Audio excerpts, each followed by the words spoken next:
भारतातल्या सगळ्या जमिनीचं राष्ट्रीयकरण व्हायला पाहिजे. बाबासाहेबांनी जो राज्य समाजावर आपल्याला सांगितलेलं आहे त्याच्यावरती आपण पाऊल टाकायचं. आजचा मोर्चा हा शेवटचा मोर्चा नाही.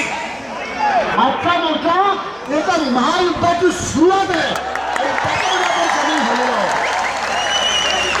आम्हाला एकच कळकळीची विनंती करायची आहे. आम्हाला हिंसा नकोय. आम्हाला अनावश्यक संघर्ष जाती जातीत नकोय. प्रत्येक जातीतला गरीब एकत्रित आला पाहिजे आणि तो गरिबांचं राज्य आलं पाहिजे असे आमचे विचारधारे आमचे गुरु बाबासाहेब आंबेडकर. याची युद्ध आम्हाला नकोय. परंतु मला सांगायचं आहे तुम्ही जेव्हा अत्याचार कराल थांबवा. एक जातीय दादागिरी कराल थांबवा. मला तुम्हाला एकच सांगायचं पेशवाईने खूप अत्याचार केले.